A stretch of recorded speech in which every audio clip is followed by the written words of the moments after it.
Hello प्यारे बच्चों, कैसे हैं आप सब। मैं कमल कुमार आपका आपके चैनल कॉमेट क्लासेस में स्वागत करता हूं। तो बेटा आज हम बात करने वाले हैं क्लास 10th के साइंस के चैप्टर नंबर 3 के बारे में, जिसका टाइटल है मेटल्स एंड नॉन मेटल्स। ये जो चैप्टर आज हम डिस्कस करने वाले बेटा, ये बहुत ही प्यारा सा चैप्टर है।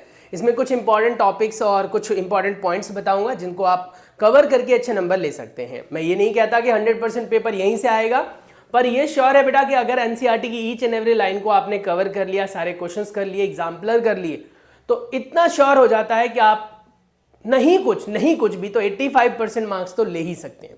85% मार्क्स बहुत अच्छे मार्क्स होते हैं। हाँ, वो बात अलग है कि हमें टारगेट रखना है 95 का, लेकिन अगर आप ऐसे बच्चे हैं जिनकी प्रिपरेशन जस्ट अभी स्टार्ट हुई है तो आपके लिए बहुत अच्छी वीडियो रहने वाली है। किसी की भी वीडियो देखो, चीजें समझ में आ जाए तो उसे लिखना जरूर, समझना जरूर बेटा, और लिखकर उसे दोबारा जरूर पढ़ना। वीडियो देखते वक्त आपको सारी चीजें क्लियर हो जाती है, क्योंकि स्कूल में भी टीचर वही काम करते हैं जो हम यहाँ पर कर रहे हैं। लेकिन ऐसा पता नहीं क्यों आप लोगों को लगता है कि स्कूल के टीचर थोड़ा कम समझाते हैं हम लोग, या फिर और जो बाकी के यूट्यूबर्स हैं वो ज़्यादा अच्छा समझाते हैं। ऐसा कुछ नहीं होता, सारे अपना अपना बेस्ट देने की कोशिश करते हैं। तो बस थोड़ा सा कॉपरेट करो, चीज़ों को समझो, लिखो और बेटा उसको याद रखने की कोशिश करो। चैप्टर का जो टाइटल है मेटल एंड नॉन मेटल, जैसे कि टाइटल ही बता रहा है बेटा, हमें मेटल और नॉन मेटल की प्रॉपर्टीज को डिस्कस करना है। अब किसी भी चीज की प्रॉपर्टी की अगर हम बात करें तो प्रॉपर्टी दो तरीके की होती है। एक आपकी फिजिकल प्रॉपर्टी होती है बेटा, और एक आपकी होती है केमिकल प्रॉपर्टी। फिजिकल प्रॉपर्टी वो प्रॉपर्टीज होती हैं जो फिजिकली देखते ही पता लग जाती है। जैसे कि अगर मैं बोलता हूं मेटल्स, तो मेटल्स जो है वो देखने से ही पता लगता है सॉलिड होते हैं, है ना, थोड़े से चमकीले होते हैं, शाइनी होते हैं। उसके बाद मेटल से बनी हुई जो चीज़ें होती हैं वो अगर गिर जाती हैं तो साउंड प्रोड्यूस होती हैं। मेटल जो है वो अपने आप में डक्टाइल होते हैं, वायर्स बनाई जा सकती हैं। मलेएबल होते हैं, यानी मलाइबल, यानी कि जिनसे शीट बनाई जा सकती है। तो ये मेटल्स की प्रॉपर्टीज़ होती हैं, और जो इन प्रॉपर्टीज़ को फॉलो नहीं करते हैं वो नॉन मेटल्स हो जाते हैं। मेटल की प्रॉपर्टी में उनका मेल्टिंग बॉइलिंग पॉइंट भी आता है। ज़्यादातर मेटल्स जो होते हैं बेटा हार्ड होते हैं, ज़्यादा डेंसिटी होती है, भारी होते हैं, इसीलिए उनका मेल्टिंग बॉइलिंग पॉइंट भी ज़्यादा होता है। साथ ही मेटल्स जो है वो वाइडली यूज़ किए जाते हैं कंस्ट्रक्शन वर्क्स में, या फिर आप कह सकते हो अपने आसपास में बहुत सारी मेटल्स की चीज़ें देख सकते हो। नॉन मेटल का बेस्ट एग्जाम्पल अगर हम लें तो प्लास्टिक और वुड ले सकते हैं, जिसको आप देखकर कह सकते हो कि ये पुअर कंडक्टर ऑफ इलेक्ट्रिसिटी होते हैं और हीट होते हैं, यानी कि इनसे हीट और इलेक्ट्रिसिटी पास नहीं होती है। आपने देखा होगा समर डेज में आपके आयरन के ग्रिल्स जो होते हैं वो दोपहर में बहुत गर्म होते हैं, और ठंडी के दिनों में यानी कि विंटर डेज में बहुत ठंडे हो जाते हैं, क्योंकि वो आयरन के बने हुए हैं, यानी कि आप कह सकते हो वो मेटल है। वहीं पर अगर आप वुड की बात करो या प्लास्टिक की बात करो, उसके साथ ऐसा नहीं होता है। अगर आप कंडक्टिविटी की बात करो तब की बात कर रहा हूँ। वैसे तो बहुत सारी प्रॉपर्टीज हैं, साइड बाय साइड हम सब कुछ डिस्कस करते जाएंगे। तो कहते हैं क्या कि हम प्रॉपर्टीज में दो तरह की प्रॉपर्टीज की बात करते हैं, फिजिकल और केमिकल प्रॉपर्टीज। सबसे पहले कुछ एलिमेंट्स ले रहा है, जैसे कि copper, aluminium, magnesium, sodium, lead, zinc. ये सब आपके बहुत ही आसानी से अवेलेबल होने वाले मेटल्स हैं, आपके लैब में मिल जाएंगे, आपके आसपास में आपको देखने के मिलते हैं। कॉपर, आयरन और एल्यूमिनियम, ये तीन मेटल्स तो ऐसे हैं बेटा जो आप कहीं से भी ऑब्टेन कर सकते हो, आसपास से भी मिल जाएंगे आपको। जिंक नहीं मिलेगा, लेकिन जिंक आपको लैब में मिल जाएगा। ऐसे बेटा लेड आपको लैब में मिल जाएगा, सोडियम आपको लैब में मिल जाएगा। तो ये आसानी से अवेलेबल होने वाले मेटल्स हैं। इन मेटल्स को अगर हम देखें तो इन मेटल्स की अगर हम प्योर स्टेट की बात करें, pure state keep in mind, impure की बात नहीं कर रहे यहाँ पर प्योर है। प्योर मतलब जिसमें सिर्फ मेटल्स होंगे, तो शाइनी सरफेस होता है, उनकी बेटा मेटलिक लस्ट्रस प्रॉपर्टी होती है। यानी मेटलिक लस्टर मतलब हो गया, लस्ट्रस मतलब क्या हो गया, शाइनी। तो मेटलिक लस्ट्रस होते हैं, यानी कि उनका देखते ही पता लगता है अच्छा ये तो मेटल है क्योंकि चमक रहा है। तो ऐसे आता है। तो कहते हैं कि बहुत सारी एक्टिविटीज हम करेंगे, कुछ करेंगे काटने छांटने वाली, कुछ करेंगे पीटने वाली, कुछ करेंगे हम पिघलाने वाली काइंड ऑफ। तो कह रहे क्या कि आपके पास डिफरेंट जो मेटल्स हैं उनको लो और नाइफ से काटना शुरू करो। कुछ मेटल्स ऐसे लगेंगे जो भैया नाइफ से नहीं कटेंगे, जैसे अगर आप कॉपर की बात करो, आयरन की बात करो, एल्यूमिनियम की बात करो, नाइफ से आसानी से नहीं कटेंगे। देखो एल्यूमिनियम थोड़ा सॉफ्ट मेटल होता है, थोड़ा प्रेस करोगे तो कट जाता है, कॉपर भी कट जाता है, आयरन नहीं कटेगा नाइफ से स्पेशली। सोडियम और पोटेशियम की बात करें, बिल्कुल मक्खन की तरह कटता है, क्योंकि ये मेटल्स बहुत सॉफ्ट मेटल्स होते हैं। तो ये चीजें ध्यान रखनी है। सोडियम मेटल को जब आप यूज करते बेटा तो बहुत ही ज्यादा जेंटली आपको यूज करना है, ड्राई स्टेट में उसे यूज करना है। अगर आपके हाथ में पानी लगा हुआ नाइफ में अगर पानी लगा हुआ तो बेटा वो आसानी से वाटर से रिएक्शन कर लेगा, एक्सोथर्मिक रिएक्शन होता है, हाइड्रोजन गैस प्रोड्यूस करता है, सोडियम हाइड्रोक्साइड बनाता है। इससे बेटा डेंजरस सिचुएशन में आप फंस सकते हैं।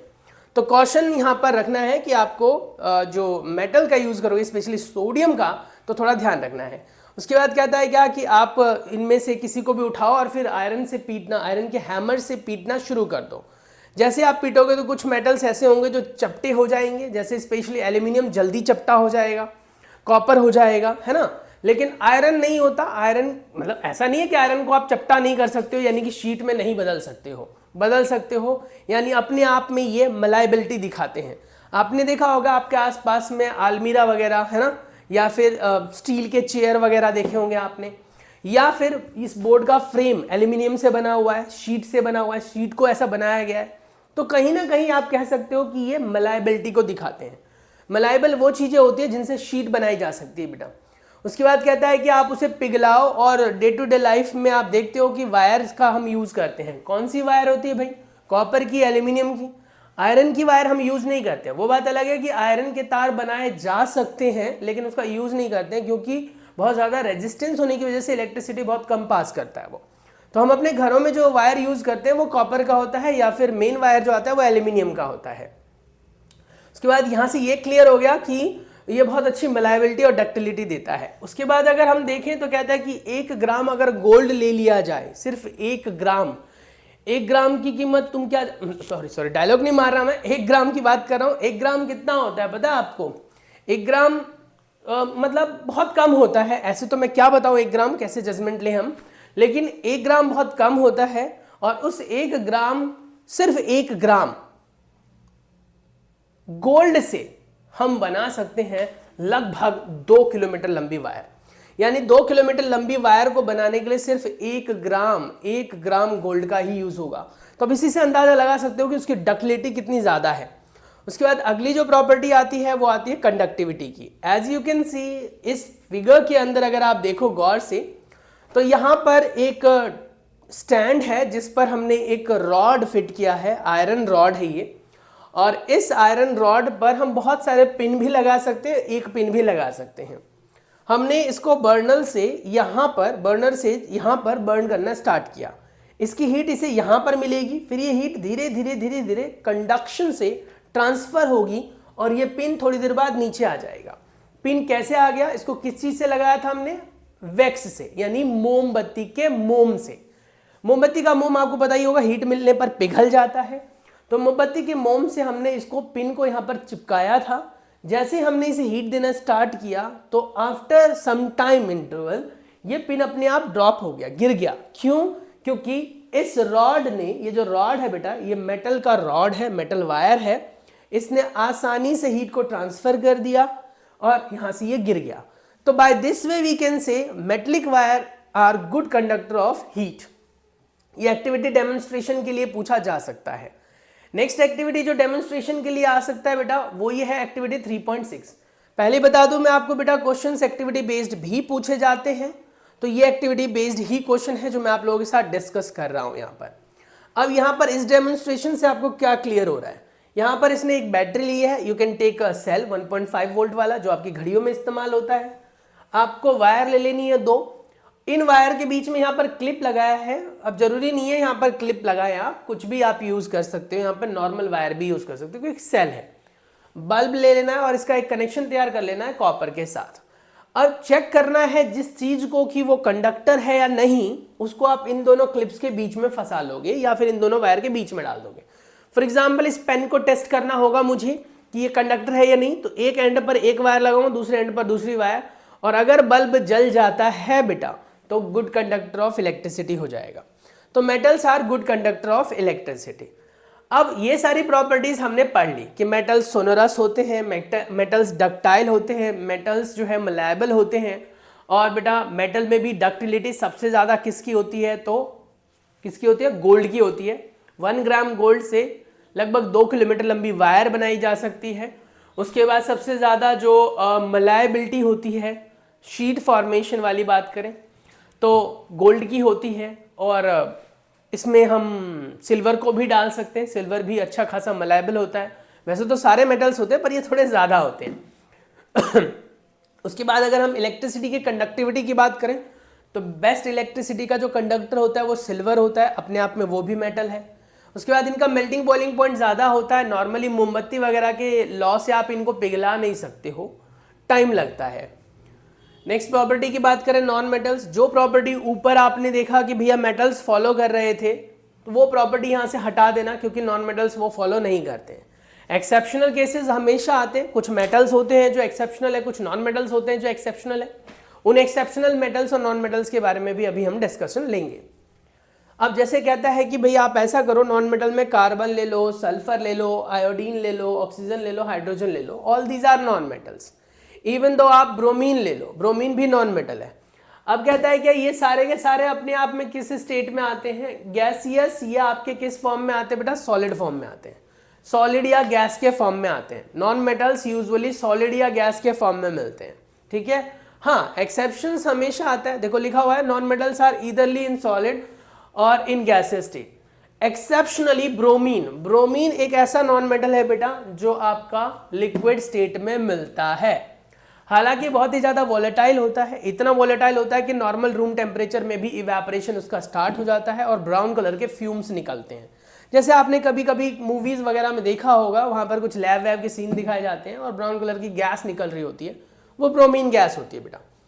तो फिजिकल प्रॉपर्टीज में यही है, बाकी इनकी प्रॉपर्टीज को आप यहाँ पर स्टेट कर सकते हो, हालांकि इसकी अभी फिलहाल हमें जरूरत नहीं है। कुछ एक्सेप्शनल की बात करें, एक्सेप्शनल का मतलब हो गया कि भैया एक्सेप्ट होते हैं, मतलब बाकी जो प्रॉपर्टीज दिखा रहे हैं उनसे थोड़े से हटके अनोखे होते हैं वो। फॉर एग्जाम्पल हमने देखा सारे के सारे मेटल्स जो होते हैं बेटा, metals, what I mean to metals, सारे के सारे जो मेटल्स होते हैं वो आपके सॉलिड स्टेट में होते हैं, सॉलिड स्टेट में। हाँ, एक्सेप्शनली अगर हम मरकरी की बात करें, मरकरी जो है वो अपने आप में लिक्विड स्टेट में पाया जाता है और वो मेटल है जो कि आप थर्मोमीटर में यूज करते हो, थर्मोमीटर के अंदर यूज होता है, पहले यूज होता था, आजकल डिजिटल वाले में मरकरी का यूज नहीं होता। मरकरी से बेटा लैंप भी बनाए जाते थे, कॉम्पैक्ट फ्लोरोसेंट लैंप, जिसे आप CFL या फिर ट्यूबलाइट कहते थे, CFL या फिर ट्यूबलाइट। ना कह रहे हैं क्या कि मेल्टिंग बॉइलिंग पॉइंट ज्यादा होता है, ठीक है। अब यहाँ पर कह रहे हैं एक्सेप्शनली है, we observe that metal have high melting boiling point but gallium and caesium have very low melting boiling point. These two metal will melt on your palm. आप हाथ पर रखो गैलियम और सीजियम को हाथ पर, तो आपके हाथों की गर्मी से वो पिघल जाता है। यानी अपने आप में ये एक्सेप्शनल ही तो हुआ, है सॉलिड स्टेट पे, लेकिन आपके हाथ की गर्मी यानी 37 डिग्री सेल्सियस जो आपकी बॉडी का टेम्परेचर होता है बेटा, उस पर ये पिघलना शुरू हो जाता है, गैलियम। वहीं पर हम आयोडीन की बात करें, आयोडीन है तो नॉन मेटल बट ये अपने आप में लस्ट्रस है, शाइनी होते हैं। आयोडीन के जो क्रिस्टल्स होते हैं बिल्कुल बेटा चमक रहे होते हैं, डायमंड की तरह चमकते हैं इसके क्रिस्टल्स। नेक्स्ट हम बात करते हैं कार्बन की। कार्बन जो है वो डिफरेंट फॉर्म में पाया जाता है, कार्बन के अलग अलग अलोट्रॉप्स होते हैं। हम carbon and compound chapter number 4 में ये डिस्कस करेंगे। इसके डिफरेंट डिफरेंट अलोट्रॉप्स होते हैं। कार्बन का कार्बन होता है अपने आप में, डायमंड होता है, ग्रेफाइट होता है, C60, बकमिस्टर, फुलरीन होता है। ये आपके सिलेबस के पार्ट वाले की बात कर रहा हूँ, हालांकि होते तो और भी हैं, यानी कि जो C60 है वैसे ही C12 भी होता है, तो वो अलग चीजें हैं, लेकिन फिलहाल आपकी सिलेबस की बात करें हम। उसके बाद अलोट्रॉप्स में अगर हम देखें तो ग्रेफाइट की अपनी प्रॉपर्टी है, वो एक्सेप्शनल है। ग्रेफाइट क्या है, तो ग्रेफाइट अपने आप में कार्बन का अलोट्रॉप है, लेकिन ग्रेफाइट जो है वो गुड कंडक्टर ऑफ इलेक्ट्रिसिटी है, सॉफ्ट होता है और बेटा लुब्रिकेशन के लिए इस्तेमाल होता है। डायमंड की अगर हम बात करें तो वो भी अलोट्रॉप ऑफ कार्बन है, बट वो बहुत ज्यादा हार्ड होता है, मेल्टिंग जो पॉइंट होता है वो बहुत ज्यादा होता है, एक्सेसिव होता है, और बहुत ज्यादा हार्ड होने की वजह से वो एक्सेप्शनल है, शाइनी भी होता है बेटा। नेक्स्ट एल्कली मेटल्स की बात करें, स्पेशली लिथियम की, सोडियम की, पोटेशियम की बात करें, ये ऐसे मेटल्स है बेटा जो इतने सॉफ्ट होते हैं that can be easily कटेड with the help of knife, आराम से चाकू से काट सकते हो आप उसे। तो नाम याद रखना, पेपर में साइड बाय साइड लिखते चले जाओ, इतना ही आपको ध्यान रखना है। आगे आ जाओ, यहां पर है प्रॉपर्टीज है, ये सब और कुछ नहीं। उसके बाद हमने पढ़ा था मोस्ट ऑफ द मेटल्स होते हैं वो बेसिक ऑक्साइड बनाते हैं। बेसिक ऑक्साइड हमने उसे एसिड बेसिस एंड सॉल्ट वाले चैप्टर में भी डिस्कस किया। केमिकल रिएक्शन एंड इक्वेशन में भी ये पढ़ा था कि मैग्नीशियम का ऑक्साइड जो है वो अपने आप में मिल्क ऑफ मैग्नीशिया बना कर देता है वाटर के साथ रिएक्ट करने पर, जिसको हम एंट एसिड की तरह इस्तेमाल करते हैं, यानी कि मेटल का ऑक्साइड बेसिक होता है। पर ये याद रखना, कुछ मेटल ऑक्साइड जो है वो एम्फोटेरिक होते हैं, जिसमें हमने जिंक लिया था और बेटा एल्यूमिनियम लिया था, वो हम आगे यहाँ पर आएगा डिस्कस करेंगे उसे भी। नॉन मेटल्स जो होते हैं बेटा, वो नॉन मेटल अपने आप में एसिडिक ऑक्साइड्स देते हैं। फॉर एग्जाम्पल आपने एसिड रेन के बारे में तो सुना ही होगा। एसिड रेन क्या है? बारिश में जब एसिड आने लग जाए, एसिड रेन। अब सवाल उठता है कि वो एसिड रेन आया कैसे बारिश में? तो भैया जब बारिश होती है उससे पहले बहुत सारा प्रोसेस ऑलरेडी हो चुका होता है, यानी कि आपने बहुत सारी चीजें जला दी, बर्न कर दी, रिएक्शंस हो गए, अब उनसे बहुत सारी गैसेस निकलती है, specially sulphur dioxide, carbon dioxide, nitrogen dioxide and O2। अब ये जो डिफरेंट गैसेस हैं ये ऊपर जाकर वाटर के साथ रिएक्ट करता है, जिससे अलग अलग एसिड्स फॉर्म होते हैं। जैसे नाइट्रोजन डाइऑक्साइड जो है वो नाइट्रस एसिड बनाता है, सल्फर डाइऑक्साइड जो है वो सल्फ्यूरस एसिड बनाता है, और कार्बन डाइऑक्साइड कार्बोनिक एसिड बनाता है। ये एसिड रेन के लिए रिस्पॉन्सिबल होते हैं। तो ये सब नॉन मेटल है। अगर देखो मैं कार्बन डाइऑक्साइड बोलूँ तो नॉन मेटल है, सल्फर डाइऑक्साइड बोलूँ नॉन मेटल है, नाइट्रोजन डाइऑक्साइड बोलूँ नॉन मेटल है। ये सब नॉन मेटल अपने आप में कैसे ऑक्साइड्स देते हैं बताओ?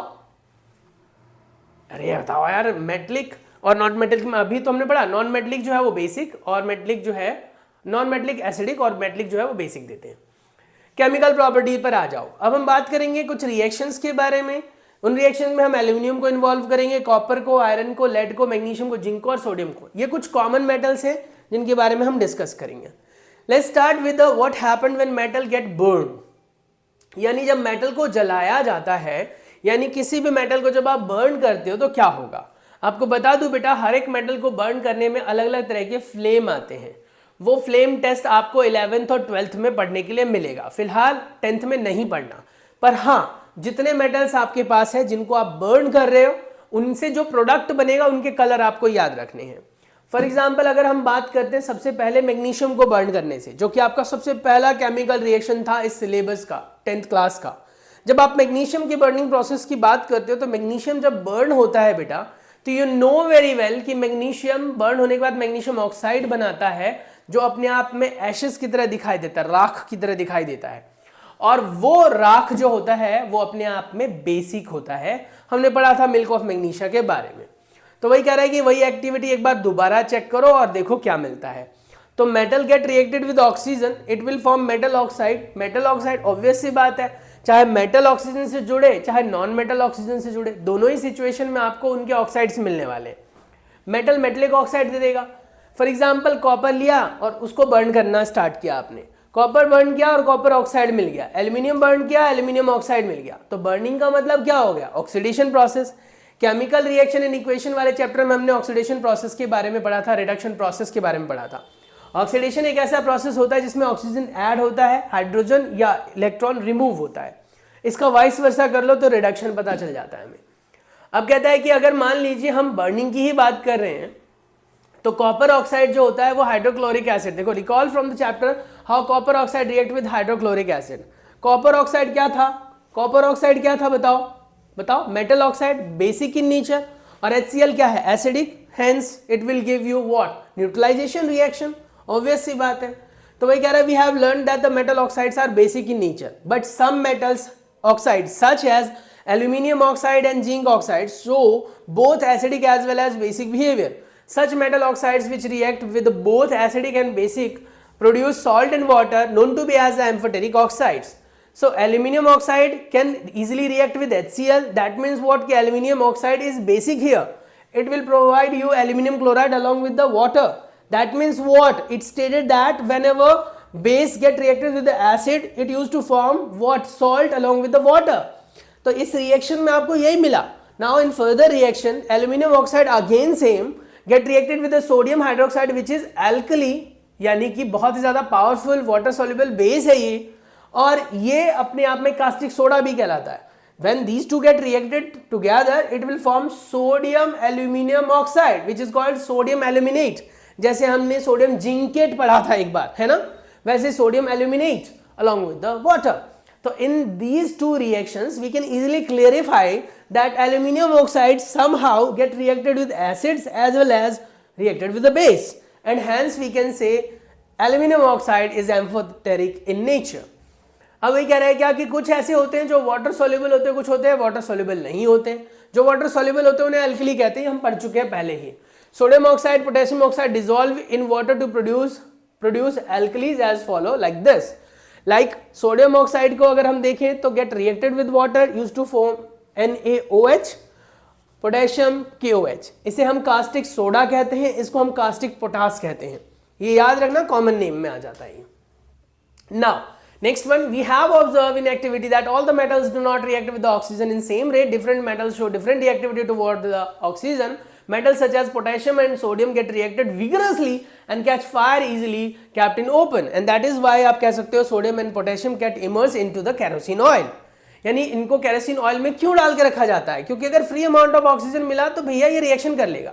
Hence to protect them and to prevent accident fires, accidental fires, they kept immersed into the kerosene oil, or we can say some kind of petroleum jellies, है ना, ग्रीस वगैरह के अंदर उसको डाल के रखते हैं।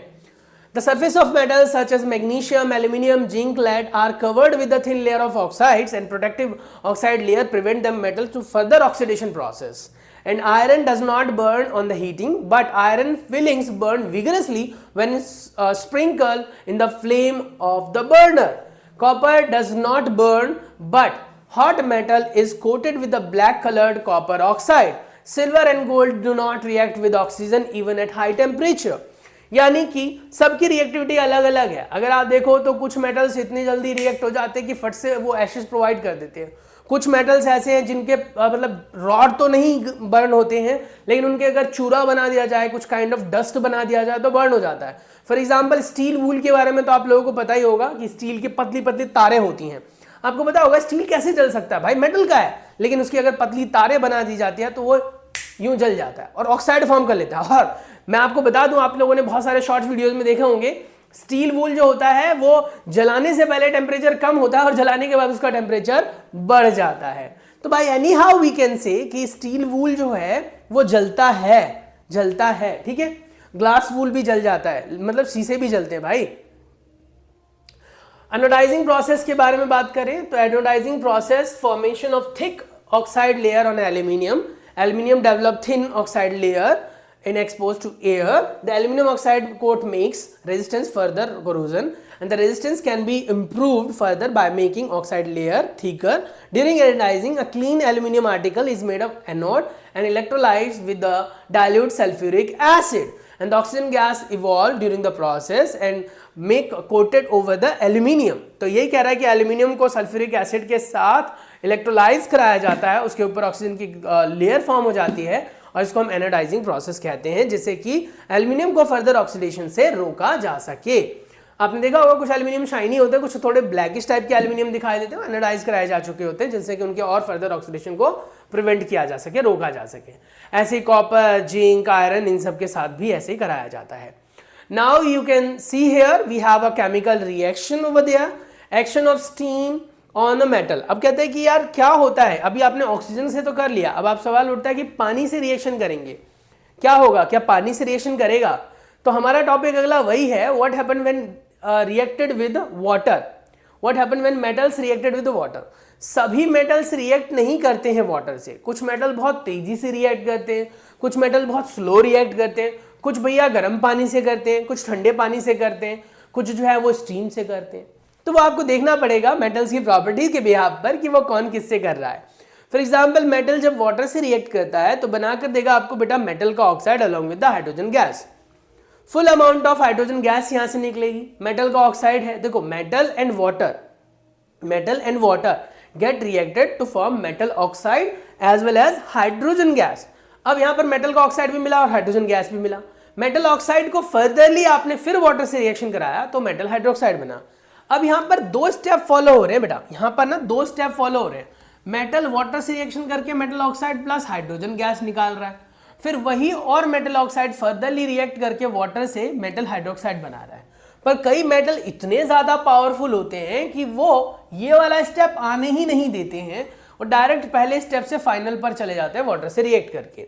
वो मेटल्स बहुत ज्यादा एक्टिव मेटल्स होते हैं, just like a sodium and potassium.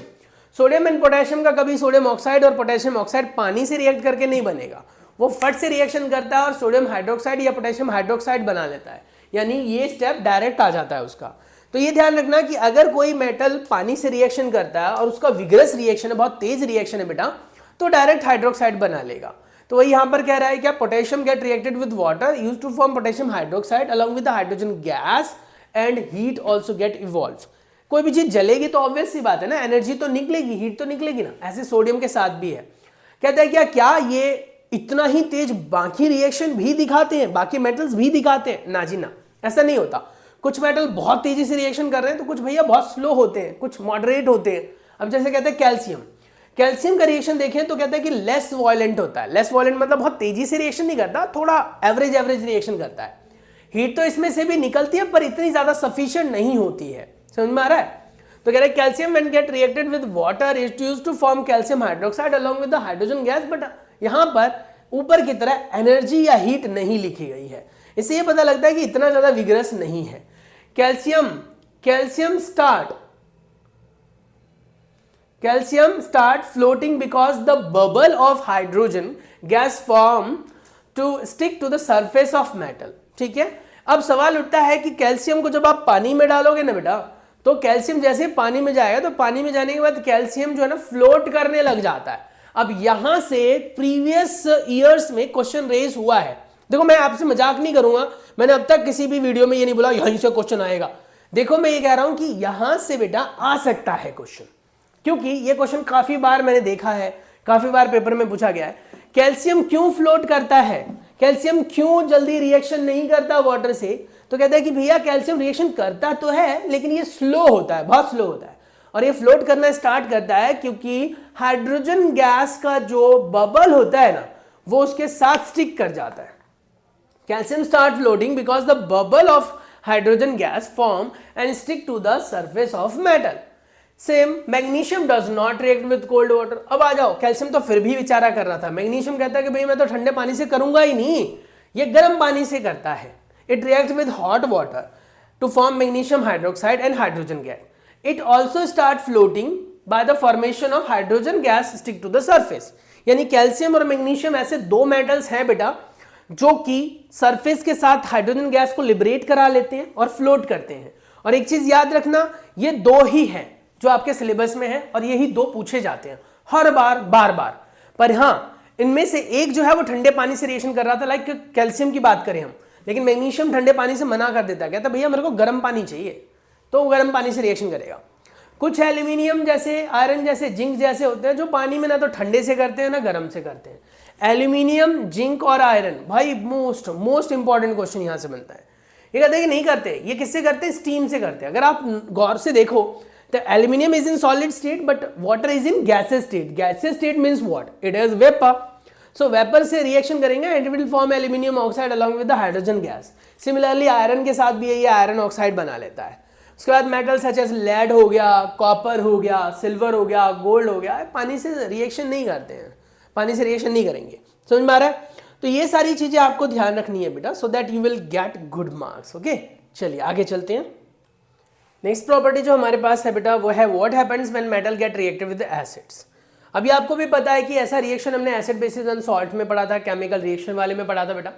जब भी कभी भी कोई भी मेटल थोड़ा सा होता है कि कुछ मेटल्स बहुत स्लो रिएक्शन करते हैं, कुछ मेटल थोड़ा फास्ट करते हैं, लेकिन कोई भी मेटल जब रिएक्ट करता है एसिड से तो बाय एनी हाउ हम कह सकते हैं कि वहां पर हाइड्रोजन गैस प्रोड्यूस होती है। ऐसे ही यहाँ पर एग्जाम्पल है, कहता है कि भैया आप ले लो मेटल और मेटल का डाइल्यूट एसिड के साथ रिएक्शन कराओ। यू विल फील कि भैया यहाँ पर कुछ तो बबल्स जैसा बन रहा है, यानी हाइड्रोजन गैस निकल रहा है, और साथ ही कुछ वहां पर बेस में बैठेगा जिसे आप सॉल्ट कहते हैं। अब यहाँ पर बहुत इंपॉर्टेंट क्वेश्चन है जो यहाँ से क्रिएट होता है। देखो मैं ये कह रहा हूँ कि एनसीईआरटी अगर आपने प्रॉपरली पढ़ ली ना बेटा तो इससे बाहर कभी कुछ नहीं पूछा जाता है। पर हाँ, सवाल उठता है कि एनसीईआरटी आपने प्रॉपरली पढ़ी कि नहीं पढ़ी। समझ रहे हो? तो चलो एक बार पढ़ लेते हैं। Right equation for the following reaction of magnesium, aluminium, zinc and iron with the dilute hydrochloric acid. Hydrogen gas is not evolved when metal react with the nitric acid. Keep in mind, hydrogen gas नहीं react मतलब नहीं evolve होता है जब nitric acid के साथ reaction होता है। देखो लिखा क्या हुआ है, hydrogen gas is not evolve when a metal react with nitric acid. It is because HNO3 is a strong oxidising agent, यानी इसका खुद का रिडक्शन हो जाता है। ऑक्सीडाइजिंग एजेंट है तो मतलब ये ऑक्सीडेशन करने में मदद करता है, इसका खुद का रिडक्शन हो जाता है। यानी हमारा जो HNO3 है वो रिड्यूस हो जाता है and its oxide H2 produced to water and itself get reduced to any of the nitrogen oxides। यानी खुद जो है वो अपने आप में रिड्यूस हो जाता है और या तो बना लेगा N2O जिसे आप लाफिंग गैस कहते हैं बेटा ये, या फिर नाइट्रोजन मोनोऑक्साइड या फिर नाइट्रोजन डाइऑक्साइड, कुछ भी बना सकता है। बट मैग्नीशियम एंड मैग्नीज ये मेटल है, ये नॉन मेटल है, react with very dilute HNO3 to evolve hydrogen gas. यानी कि मैग्नीज जो होता है वो अपने आप में नॉन मेटलिक बिहेवियर दिखाता है और बेटा HNO3 के साथ हाइड्रोजन गैस देता है। यहां से की कॉन्सेप्ट क्वेश्चन बन जाता है, यहां पर की पॉइंट है ये यहां पर बेटा कि नॉर्मल सिचुएशन में अगर हम देखें तो HNO3 किसी के साथ रिएक्शन परफॉर्म नहीं करता, लेकिन मैग्नीशियम के साथ HNO3 रिएक्शन करके H2 देता है और डाइल्यूट के साथ, लेकिन वो भी बहुत रिएक्ट विद वेरी डाइल्यूट, बहुत डाइल्यूटेड के साथ बनाएगा। और जो स्ट्रॉन्ग ले लोगे तो फिर वो खुद का अपना रिडक्शन कर लेगा, मतलब वीक लेना है आपको, मतलब आपको बहुत सारा पानी मिलाकर HNO3 को यूज करना है। उसके बाद मैग्नीज भी है जो ऐसा ही करता है। इतना ही नहीं, you have must been observe in activity 3.11 that the rate of formation of bubble was the fastest in case of magnesium and the reaction was almost exothermic in this case and the reactivity decreased along with this trend। यानी कि अगर हम reactivity की बात करें कि भैया metal किससे ज्यादा रिएक्शन कर, सॉरी कौन सा मेटल ज्यादा एसिड से रिएक्शन करेगा, तो वो कॉरेस्पॉन्डिंगली कुछ इस तरीके से है। मैग्नीशियम सबसे ज्यादा, एल्यूमिनियम उससे कम, जिंक उससे कम, आयरन सबसे कम। In case of copper, no bubble were seen. The temperature also remain unchanged. This show that copper does not react with the dilute HCl. Keep in mind, copper बेटा dilute HCl के साथ reaction करेगा ही नहीं, copper नहीं करता। वहीं पर magnesium कर लेता है HCl के साथ, एल्यूमिनियम करता है, जिंक करता है, आयरन करता है। रिएक्टिविटी हालांकि कम होती जा रही है लेकिन करता है। कॉपर तो कहता है कि मैं करूंगा ही नहीं। तो यहां से क्वेश्चन बन जाता है। नेक्स्ट आता है बेटा वेरी इंपॉर्टेंट की कॉन्सेप्ट एक्वारीजिया, जिसे आप बेटा गोल्ड डिसॉल्व करने के लिए भी यूज करते हैं। इसे आप रॉयल वाटर के नाम से भी जानते हैं। ये जो सॉल्यूशन होता है इसे रॉयल वाटर कहते हैं। क्यों? क्योंकि देखने में वाटर जैसा होता है, इसका कोई कलर नहीं होता। Actually HNO3 is a colourless as well as HCl is a colorless, but these two are using here। जो यहां पर यूज होगा बेटा, और HCl जो है वो अपने आप में 3 रेशो में यूज होगा 75% में, HNO3 अपने आप में यूज होगा 25% में। अब समझने की कोशिश करो, मैंने कहा कॉपर HCl से रिएक्शन नहीं करता, बट समहाउ कॉपर जो है ना कुछ HNO3 से रिएक्शन कर लेता है। मैग्नीशियम HNO3 से बहुत कम रिएक्शन करता है, HCl से कर लेता है। तो हम एक ऐसा सॉल्यूशन बना लें जो सॉल्यूशन मतलब मजेदार हो, यानी इस सॉल्यूशन को एक और नाम से जानते हैं, दैट इज कॉल्ड पिराना सॉल्यूशन। यही है पिराना सॉल्यूशन। ये जो सॉल्यूशन आपके पास है बेटा, ये बहुत इंपॉर्टेंट सॉल्यूशन होता है केमिकल का, इतना पावरफुल कि कुछ भी गलाने की ताकत रखता है। मेटल्स, चाहे आप गोल्ड की बात करो चाहे आयरन की। गोल्ड हमने देखा, किसी भी गोल्ड की अगर हम बात करें तो बहुत कम रिएक्टिव मेटल है। ज्यादातर एसिड, ज्यादा वाटर, ऑक्सीजन, इन सबसे रिएक्शन करना वो परफॉर्म करना चाहता ही नहीं है। लेकिन ये जो रॉयल वाटर है ना, ये इतना पावरफुल होता है कि अपने अंदर सिल्वर गोल्ड को भी डिसॉल्व कर लेता है। तो वही कह रहा है कि ये अपने आप में 3:1 में मिक्सचर होता है। HCl जो है वो 75% और बेटा HNO3 जो है वो 25% में यूज होता है। तो यहां पर भी आपको ध्यान रखना है। नेक्स्ट आता है आपके पास बेटा displacement reaction. We been discuss in reaction and chemical equation वाला चैप्टर कि जब कभी भी कॉपर सल्फेट के अंदर आयरन नेल को डिप किया जाता है। अब कॉपर सल्फेट है तो CuSO4 which is blue in colour, और ब्लू विट्रियोल नाम से ही जाना जाता है। इसमें 5 वाटर ऑफ क्रिस्टलाइजेशन होते हैं। हमने पढ़ा था CuSO4.5H2O फॉर्मूला होता है कॉपर सल्फेट का, जिसकी वजह से इसका कलर ब्लू होता है। अब ब्लू कलर में आयरन नेल डाला, थोड़ी देर बाद उसका कलर ग्रीनिश हो गया और आयरन नेल जो था बेटा वो ब्राउनिश हो गया, रेडिश ब्राउन हो गया कह सकते हो। अब रेडिश ब्राउन जो है वो कॉपर की वजह से हो गया, और कलर जो बन गया उसका ग्रीन वो इस वजह से बना क्योंकि उसमें जितना भी आयरन था बेटा वो आयरन रिएक्शन करके आयरन सल्फेट बना गया। आयरन की जो नेल थी वो आयरन सल्फेट बना गई जो कि ग्रीन कलर की होती है। तो यहां पर जो रिएक्शन है, इस रिएक्शन को हम डिस्प्लेसमेंट रिएक्शन कहते हैं। अब सवाल उठता है कि सारे मेटल्स क्या डिस्प्लेसमेंट रिएक्शन दिखा सकते हैं? नहीं जी नहीं। डिस्प्लेसमेंट रिएक्शन दिखाने के लिए की कॉन्सेप्ट क्या है कि आपको रिएक्टिविटी सीरीज याद रखनी पड़ेगी। रिएक्टिविटी सीरीज आपको बताने में हेल्प करता है कि कौन सा मेटल ज्यादा रिएक्टिव है, कौन सा कम। अगर मान लो किसी केमिकल रिएक्शन में बेटा, किसी केमिकल रिएक्शन में potassium, sodium, calcium, magnesium, aluminium, zinc, iron इनको यूज किया गया हो और यूज करते वक्त आपसे बोला गया है कि भैया आपके पास पोटेशियम हाइड्रोक्साइड है, ध्यान से सुनना, पोटेशियम हाइड्रोक्साइड है या फिर पोटेशियम क्लोराइड है, उसमें हमने सोडियम को डाला, तो क्या रिएक्शन होगा? तो अब सवाल उठता है कि यार रिएक्शन होगा या नहीं होगा, पता कैसे चलेगा? ध्यान से सुनना, अगर किसी भी केमिकल रिएक्शन में ऊपर वाले एलिमेंट का ऑलरेडी सॉल्ट बना हुआ है और नीचे वाला एलिमेंट यूज किया गया है रिएक्शन कराने के लिए, तो रिएक्शन नहीं होगा। मतलब ऊपर वाला ऑलरेडी बहुत ज्यादा एक्टिव एलिमेंट है, बहुत ज्यादा पावरफुल एलिमेंट है, तो भैया वो दूसरे को क्यों अपने आयंस देगा?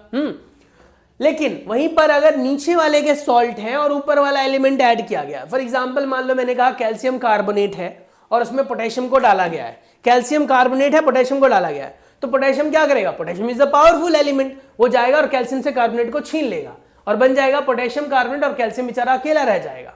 तो हम इससे ये समझ सकते हैं कि ये जो रिएक्टिविटी सीरीज है ये अपने आप में एक क्वेश्चन तो पक्का डिजाइन करेगा। तो ध्यान से सुन लो, इसको याद क्या करना है, कैसे करना है। यह है potassium, potassium, sodium, calcium, magnesium, aluminium, zinc, iron, lead, hydrogen, copper, hydrargyrum यानी कि मरकरी, उसके बाद सिल्वर एंड गोल्ड, लास्ट में आता है प्लेटिनम, जो कि है नहीं। इसको याद कैसे करेंगे? तो ध्यान से देखो, काशीनाथ का माली आलू जरा फीके पकाता है क्योंकि है आधा अधूरा पागल।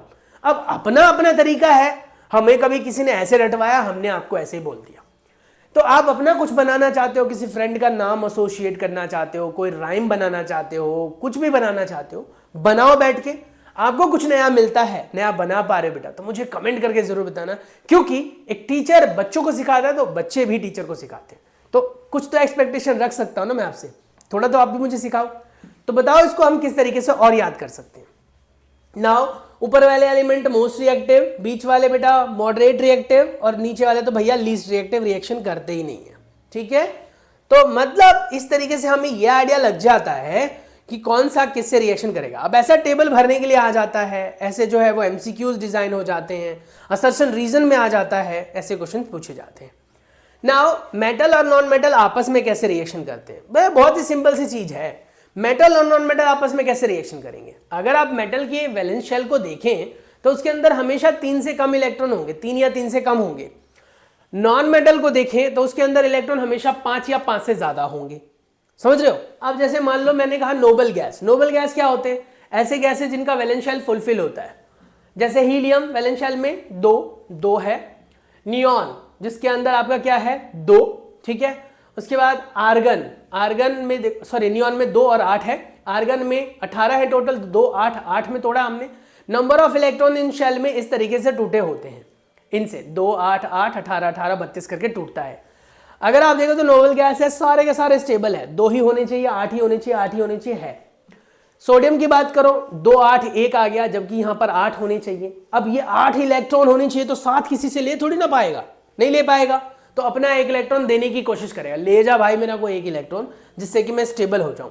तो कहीं ना कहीं आप अगर देखो तो सोडियम क्या हुआ, यहां पर मेटल हुआ है ना, और मेटल ये छोड़ना चाहेगा, ये लूज करना चाहेगा, और जब लूज होता है बेटा तो पॉजिटिव चार्ज आता है, जितना लूज होता है उतना पॉजिटिव, तो 1 लूज हुआ तो 1 पॉजिटिव। अब अगर बात करो मैग्नीशियम की, तो मैग्नीशियम में 2 इलेक्ट्रॉन है, तो इसको चाहिए 6 इलेक्ट्रॉन, कौन 6 देगा इसको?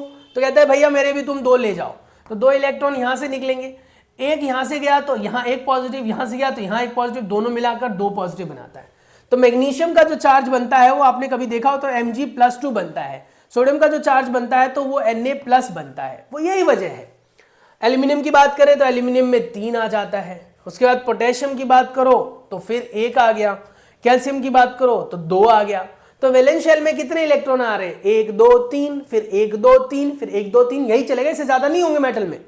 नॉन मेटल पे आ जाओ जी, नॉन मेटल में नाइट्रोजन ले लिया, नाइट्रोजन का एटॉमिक नंबर कितना है? 7 है, ब्रेक कर दो, 2 और 5। मैंने अभी आपको क्या बताया था कि नॉन मेटल के वैलेंस शेल में हमेशा इलेक्ट्रॉन 5 या 5 से ज्यादा ही होते हैं। 5 है, 6 है, 7 है, फिर 5 है, 6 है, 7 है, 1 2 3 तो नहीं है। तो बाय एनी हाउ ये 5 इलेक्ट्रॉन को लूज तो नहीं कर सकता, तो ये क्या करेगा, 3 इलेक्ट्रॉन किसी से मांगेगा 8 बनाने के लिए। 3 इलेक्ट्रॉन अगर ये लेना चाहेगा तो बनाएगा भैया -3 चार्ज। ये 2 इलेक्ट्रॉन लेना चाहेगा तो बनाएगा -2 चार्ज। ये उसके बाद फिर से बनाएगा यहां पर ये वाला रह गया -1 चार्ज, ये 1 लेना चाहेगा।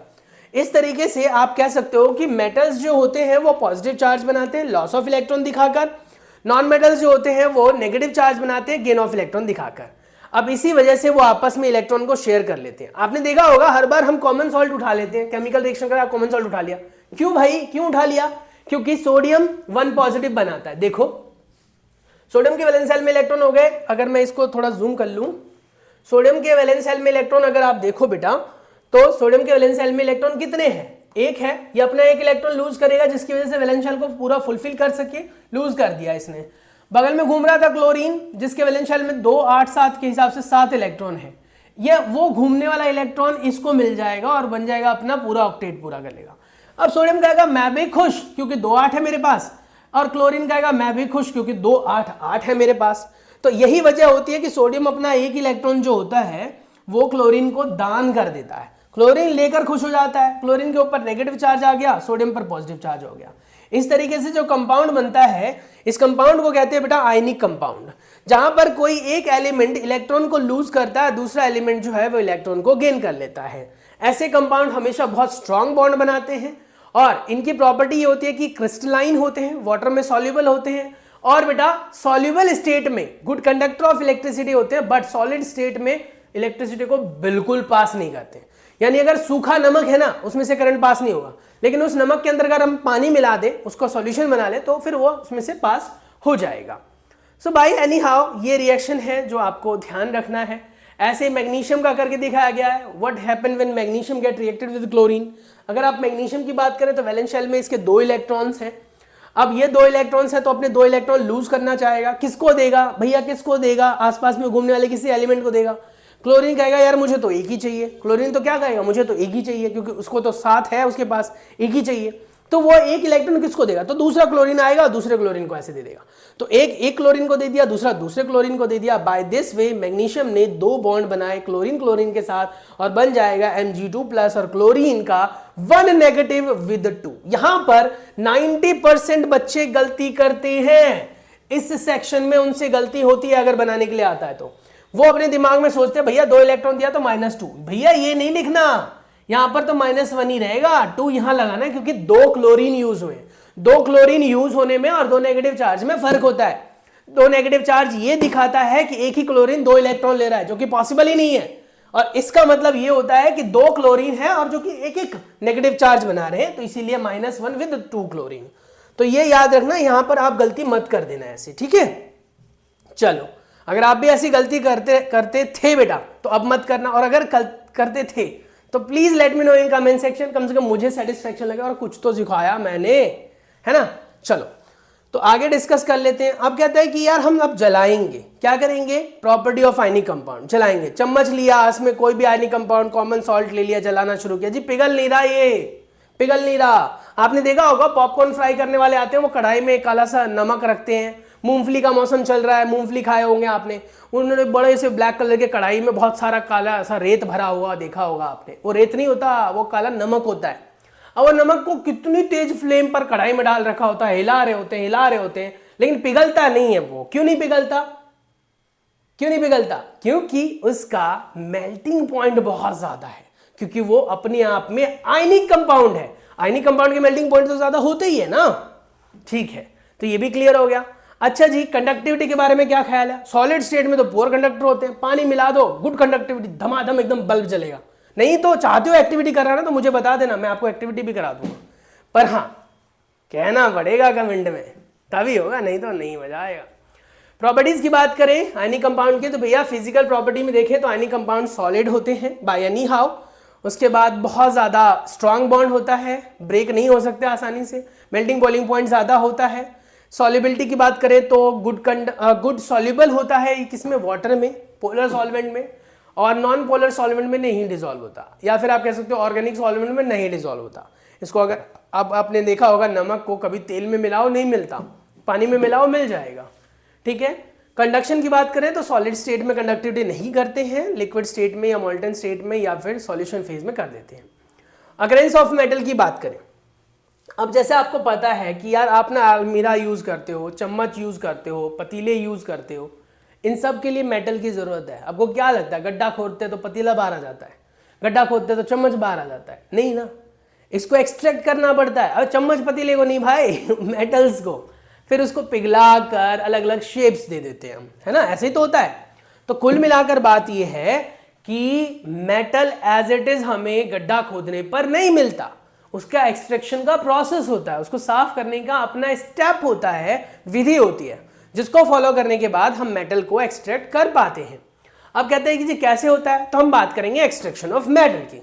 मेटल के एक्सट्रैक्शन की अगर हम बात करें तो मेटल कई तरीके से एक्सट्रैक्ट होते हैं और मेटल के एक्सट्रैक्शन का प्रोसेस डिपेंड करता है उनकी रिएक्टिविटी के ऊपर। जो ज्यादा रिएक्टिव एलिमेंट है वो अलग तरीके से एक्सट्रैक्ट होंगे, जो कम रिएक्टिव है वो अलग तरीके से एक्सट्रैक्ट होंगे। तो इनके एक्सट्रैक्शन के प्रोसेस अलग अलग होते हैं, जिनको हम फ्लो चार्ट से समझ सकते हैं। अब कहता है क्या, अगर आपका मेटल बहुत ज्यादा रिएक्टिव है, जैसे कि यहां पर दिख रहा है सोडियम, पोटेशियम, कैल्शियम दिख रहा है, मैग्नीशियम, एल्यूमिनियम, ये सब क्या है आपके, ये सब अपने आप में हाईली रिएक्टिव एलिमेंट्स हैं। हाईली रिएक्टिव एलिमेंट है तो इलेक्ट्रोलिसिस से काम चल जाएगा। इलेक्ट्रोलिसिस मतलब हो गया कि इलेक्ट्रिसिटी की हेल्प से उसको ब्रेक करना। नेक्स्ट आता है आपके पास रिडक्शन से, जिंक है, आयरन है, लेड है, कॉपर है। अगर हम इनकी बात करें तो ये रिडक्शन से काम चल जाएगा, कंबशन कर दो काम चल जाएगा, कार्बन के साथ रिएक्शन करा दो काम चल जाएगा। उसके बाद जो बहुत रिएक्टिव कम है, यानी कि जो मतलब ऐसे ही हैं, तो वो आसानी से मिल जाते हैं, पर मिलते हैं नेचर में बहुत कम है, इसीलिए ये महंगे होते हैं। सिल्वर और गोल्ड नेचर में बहुत कम मिलते हैं, इसलिए ये महंगे हैं। अब इनके एक्सट्रैक्शन के प्रोसेस अलग अलग हैं। चलो आ जाओ यहाँ पर, हमारे पास है सबसे पहले ऑर्स, इनसे भी पहले होता है ऊपर मिनरल्स। मिनरल्स क्या होते हैं, हमारे सॉइल के अंदर मिनरल पाए जाते हैं। हर जगह के सॉइल की अपनी अपनी खासियत होती है, किसी सॉइल में किसी स्पेसिफिक टाइप के मिनरल ज्यादा होते हैं तो किसी जगह पर वो कम होते हैं। मिनरल्स आपको जितने भी मेटल नॉन मेटल है उनका उसके अंदर मिलना मिनरल्स का मिलना कहलाता है। अब क्या होता है, कई जगहों पर मिनरल बहुत ज्यादा रिच होते हैं, जैसे आपने सॉइल दिखा रहे यार इसमें तो बहुत सारे अमाउंट में आयरन है। अब इसका मतलब क्या हो गया कि उस सॉइल के अंदर आयरन के मिनरल्स ज्यादा है, तो कहीं ना कहीं उसके आसपास में ऐसा प्लेस जरूर होगा, ऐसी जगह जरूर होगी जहां पर large amount of iron available होगा विद इंप्योरिटी।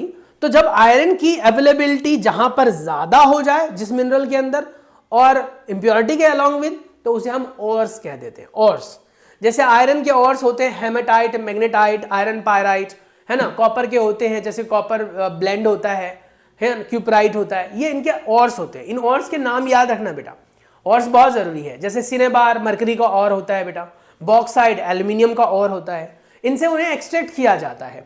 तो ओर्स लिया, ओर्स को पहले साफ किया जाता है, पाउडर वाउडर बनाकर धोया हुआ जाता है और अलग अलग प्रोसेसेस किए जाते हैं। हालांकि 12th स्टैंडर्ड में आप मेटलर्जी प्रोसेस के बारे में पहले पढ़ते, लेकिन अब तो सिलेबस से ही हट गया, तो अब वो बिल्कुल नहीं पढ़ोगे। ये कभी आप स्पेसिफिक किसी कोर्स में शायद पढ़ने के लिए मिले, लेकिन ये याद रखना ओर्स जो है मिनरल से निकलते हैं। ओर्स को साफ करके कॉन्सेंट्रेटेड फॉर्म में लाया जाता है, जिसके बेसिस पर आप उसे हाईली रिएक्टिव, मॉडरेट रिएक्टिव और लो रिएक्टिविटी के हिसाब से साफ करते हो। जो हाईली रिएक्टिव है उनमें सिर्फ उनका इलेक्ट्रोलिसिस करा दिया जाता है, यानी कि इलेक्ट्रिसिटी पास की जाती है, इंप्योरिटी सेटल हो जाता है और प्योर मेटल अलग मिल जाता है। लेकिन अगर हम बात करें मॉडरेट रिएक्टिविटी में, तो मॉडरेट रिएक्टिविटी में दो प्रोसेस आ जाते हैं, कैल्सिनेशन आता है और रोस्टिंग होता है। कैल्सिनेशन जिसमें कार्बोनेट के ओर्स होंगे, याद रखने का तरीका बड़ा आसान, सी से कैल्सिनेशन, सी से कार्बोनेट। कैल्सिनेशन कार्बोनेट, ये याद रखना बेटा, कार्बोनेट का फॉर्मूला होता है CO3, जिसके अंदर ऑलरेडी ऑक्सीजन बहुत भरपूर मात्रा में है। अब क्योंकि इसके अंदर ऑलरेडी ऑक्सीजन बहुत ज्यादा है, तो इसको ऑक्सीजन नहीं चाहिए जलाने के लिए या बर्न करने के लिए। तो सिंपल सी बात है कि कैल्सिनेशन वो प्रोसेस हो गया जिसमें लिमिटेड सप्लाई ऑफ ऑक्सीजन देना पड़े या फिर ऑक्सीजन देना ही ना पड़े, in the absence of oxygen burn किया जाए। ध्यान से सुनना, या तो in the absence of oxygen होगा या फिर बेटा ऑक्सीजन आपको मतलब कैसे तो बहुत कम अमाउंट में देना पड़ेगा, लिमिटेड अमाउंट में देना पड़ेगा। कार्बोनेट का और है, सी से कार्बोनेट, सी से कैल्शियम, है ना, कैल्सिनेशन सॉरी। तो कैल्सिनेशन और कार्बोनेट मतलब लिंक है, और बाय एनी हाउ आप कह सकते हो कि यहां पर ऑक्सीजन है तो ऑक्सीजन इसको कम देना पड़ेगा। वहीं पर सल्फाइड का और होता है, जैसे कि CuS बात करें, ठीक है। अब CuS की बात करें तो कॉपर सल्फाइड है ये, है ना, और कॉपर सल्फाइड है तो सिर्फ सल्फर है, तो इसमें ऑक्सीजन हमें देना पड़ता है अलग करने के लिए। तो इस प्रोसेस को हम कहते हैं बेटा रोस्टिंग। स्पेलिंग याद रखना, ROASTING, रोस्टिंग।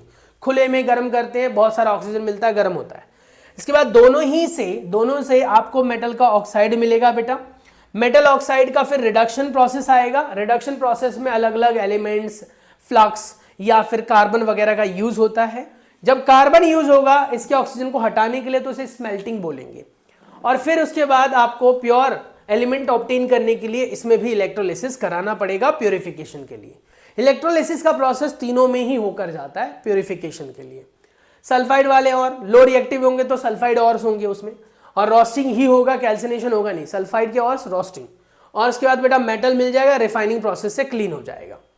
नेक्स्ट आता है आपके पास 3.4.2 इनरिचमेंट ऑफ ओर्स। अब कहता है कि ओर्स क्या होते हैं। Ores mined from earth usually contain very large amount of impurity, और we can say that is contaminated. और उन कंटामिनेटेड चीजों को लार्ज अमाउंट में से हटाने के लिए हम अलग अलग प्रोसेस करते हैं, उनको हम गैंग के नाम से जानते हैं। The impurity must be remove the or prior the extraction of metal, and the process of removing gang from the base differences between the physical and chemical property, and we can say the metal extraction is known to be as a metallurgy process.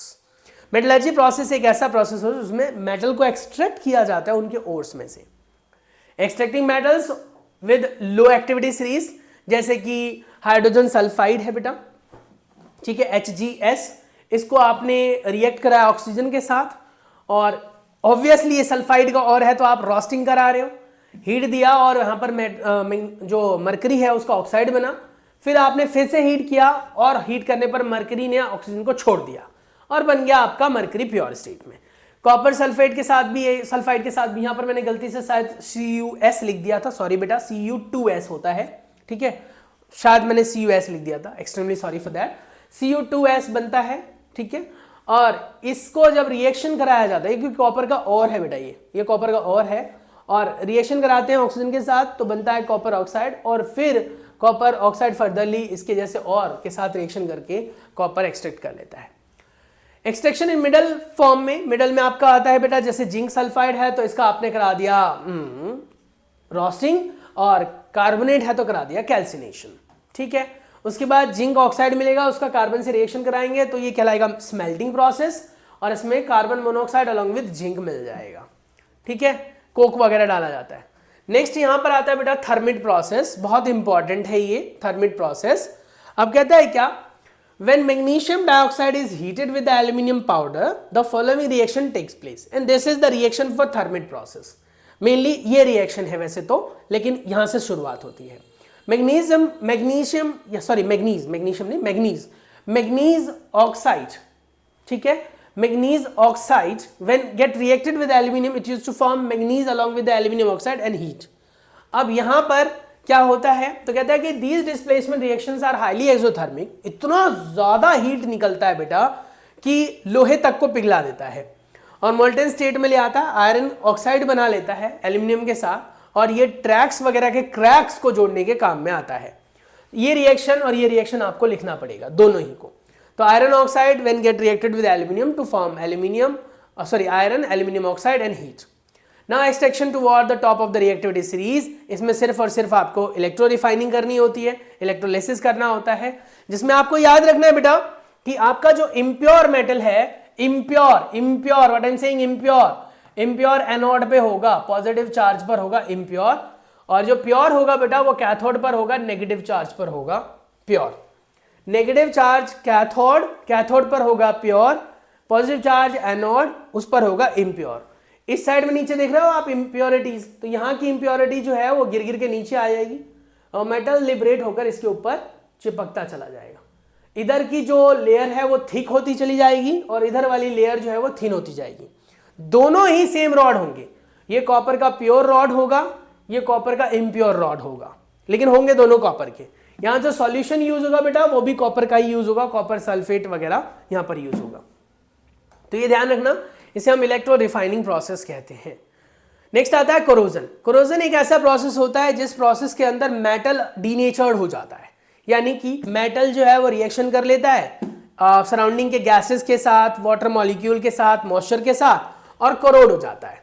यानी कि जब ये corrosion metal के case में iron का होता है तो उसे आप रस्टिंग बोल देते हो, बाकी मेटल्स को सिर्फ कोरोजन बोल देते हैं। कोरोजन से उसका जो नेचर है वो डीनेचर हो जाता है, कलर बदल जाता है, प्रॉपर्टीज चेंज हो जाती है केमिकली। स्पेशली आयरन का जो कोरोजन होता है बेटा, यानी कि जो रस्टिंग होती है, वो तो बिल्कुल आयरन को खत्म ही कर देता है। बिल्कुल कह सकते हो कोरोजन होने के बाद जो आयरन मिलता है ना हमें रस्टेड फॉर्म में, वो यूजलेस हो जाता है, वो एक काइंड ऑफ पॉल्यूशन की तरह ट्रीट होता है। सॉइल में भी वो पॉल्यूशन ही रह जाता है। अब यहाँ पर कह रहे हैं एक्टिविटी करो, ये बताओ कि किस तरीके से हम कोरोजन को कंट्रोल कर सकते हैं। तो कहते हैं भैया आप ले लो, यहाँ पर पानी ले लो, मॉइस्चर वगैरह ले लो, ढक दो थोड़ा सा। यहाँ ले लो जिसमें पानी के अंदर पूरा का पूरा डिप कर दो, ऑयल की एक लेयर डाल दो। यहाँ पर अनहाइड्रस कैल्शियम क्लोराइड ले लो और उसको डाल दो। आप नोटिस करो यहाँ पर रस्टिंग होती है, यहाँ पर नहीं हो रही है, यहाँ पर नहीं हो रही। क्यों नहीं हो रहा? यहाँ पर बेटा उसको मॉइस्चर मिला, रिएक्शन हो गया, मॉइस्चर से ही रिएक्ट करता है आयरन। यहाँ पर पानी में तो आपने डाला, लेकिन एयर के लिए जो जगह चाहिए ना उसको आपने ऑयल के लेयर से ढक दिया, ऑयल से उसको कवर कर दिया। ऑयल से कवर करने के बाद हुआ क्या कि उसके अंदर एयर का एक्सचेंज हो ही नहीं पाया, रस्टिंग नहीं हो पाई। यहां पर क्या हुआ, यहां पर एयर तो था लेकिन वाटर नहीं था, मॉइस्चर नहीं था।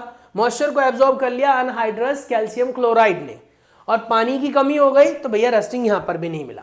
तो रस्टिंग को कंट्रोल करने के लिए आप क्या कर सकते हो? तो भैया पेंटिंग कर सकते हो, है ना, पेंट लगा सकते हो, एनोडाइज कर सकते हो, गैल्वेनाइजेशन कर सकते हो। क्लियर हो रहा है?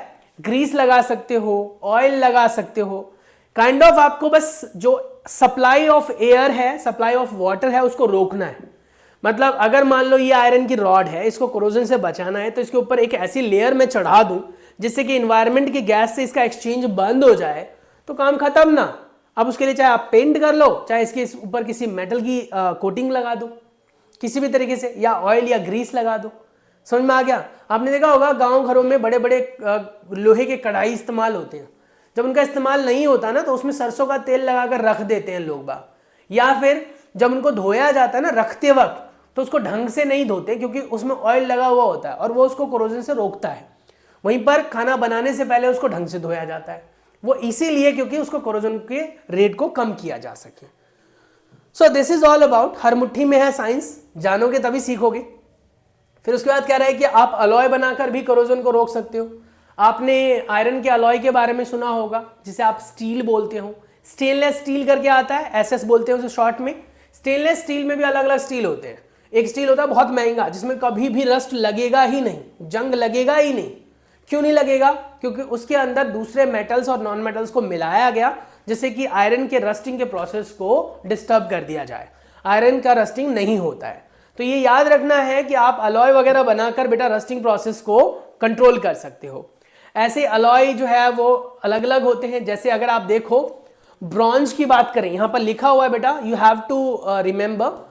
ब्रॉन्ज की बात करें तो कॉपर और टिन से बनता है। उसके बाद ब्रास की बात करें तो कॉपर और जिंक से बनता है। टीचर्स भी कभी कभी कंफ्यूज हो जाते हैं ब्रास और ब्रॉन्ज में, मैं भी हो जाता हूं, नो डाउट। तो ब्रास में क्या होता है, alloy of copper and zinc है, ये कॉपर और जिंक डलता है। और बेटा ब्रॉन्ज में कॉपर और टिन डलता है। समझ में आ गया? क्लियर हो गया? तो इसीलिए ऐसे बेटा जो सोल्डर है, सोल्डर जो टाके वगैरह लगाते हैं, वो लेड और टिन का अलॉय होता है। ये याद रखना, यहां से एक नंबर का क्वेश्चन बन सकता है एमसीक्यूज में। जो सोल्डर है वो अपने आप में किसका होता है, टिन और लेड का होता है। उसके बाद जो स्टील है वो आयरन और कार्बन या दूसरे मेटल्स का हो सकता है। उसके बाद ब्रास जो है वो कॉपर और जिंक का होता है। ब्रॉन्ज जो है वो कॉपर और टिन का होता है। उसके बाद इस कुतुब मीनार के पिलर की तो क्या ही बात करें। पहले के जमाने में मिथ्स थे कि कुतुब मीनार के पिलर को कोई ऐसे अगर पकड़ लेगा यूं करके पीछे से तो उसकी मुराद पूरी हो जाएगी, ऐसा लोग कहते थे और बहुत हरकतें करते थे इसके साथ। तो इसमें तरह तरह के केमिकल लगते गए और ये खराब होना शुरू हो गया, जबकि इसकी उम्र 1600 साल से पुरानी है, 1600 years. Can't you imagine 1600 years कितना पुराना हुआ। लेकिन फिर भी इसके ऊपर कहीं रस्ट नहीं लगा था। अब ये साइंस का अपना एक अद्भुत अजूबा है कि उस टाइम में ऐसी चीजें डिजाइन की गई थी कि जिसके ऊपर अब तक रस्ट नहीं लग रहा। हाँ, वो बात अलग है कि कुछ ह्यूमन एक्टिविटीज की वजह से इसके ऊपर रस्ट लगना शुरू हो गया है, केमिकल जो ऊपर से गिरते हैं, पॉल्यूशन है, और कह सकते हो व्हाट वी से एसिड रेन, उसकी वजह से कहीं ना कहीं इफेक्ट आने लगा। लोगों से बचने के लिए इसके ऊपर बैरिकेड भी कर दिया गया। पहले बैरिकेड नहीं था, लोग जाते थे, चिपकते थे पीछे से आगे से, लेकिन अब नहीं है ऐसा। तो ये कहीं ना कहीं वही है। तो कह रहे iron pillar Qutub Minar Delhi was built more than 1600 years ago by iron workers of India. They had developed a process which prevent iron from rusting. For this quality of rust resistance, it has been examined by the scientists from all the parts of the world. The iron pillar is 8 meter high and weigh up to 6 tons. 6000 kilo का उस time में कैसे खड़ा किया गया होगा इसको। तो कहीं ना कहीं अजूबे तो थे भाई पहले भी। तो भैया सिलेबस में हमारा ये चैप्टर भी कंप्लीट हो गया। 1 घंटे 40-42 सेकंड के अंदर मैंने ये चैप्टर भी आपको मोटा मोटा समझा दिया है। मजा आया हो आपको तो मुझे कमेंट करके जरूर बताना। बीच में मैंने ज़्यादा कमेंट करने के लिए नहीं बोला आप लोगों से, इसलिए क्योंकि कहीं ना कहीं क्लास उस तरीके से डिस्टर्ब होती है। बच्चों को डिस्टर्ब करना हमें नहीं आता, हम चाहते हैं कि आपको समझाएं। अब मैं कहूँगा कि भैया मैं बहुत अच्छा टीचर हूँ तो नॉट एट ऑल। आपको किसी और वीडियो से पसंद आता है, देखकर समझ में आता है तो सीखो बेटा। हमारा मेन पर्पस और एम ये है कि आपके मार्क्स अच्छे आने चाहिए। चाहे आप किसी भी चैनल से देखो, कैसे भी समझो, किसी भी गुरु के पास जाओ, हाँ कहीं पर आलतू फालतू के चैनल पर जाकर फालतू के ज्ञान मत लो। यूट्यूब पर स्ट्रेट फोकस रहो कि भैया हमें इसी टॉपिक से रिलेटेड वीडियो देखनी है। कहीं इधर उधर के थंबनेल देखकर अट्रैक्ट मत हो जाओ, समझ रहे हो। तो ये डिस्ट्रैक्शन से थोड़ा बचना है। बाकी तो सब आपके हाथ में है। आप मेहनत करोगे, नंबर आपके हाथ में है। मेहनत नहीं करोगे तो समझ जाओ। चलिए मिलते हैं नेक्स्ट वीडियो में, तब तक के लिए अपना बहुत सारा ख्याल रखिए। Stay tuned, take care, bye bye बेटा।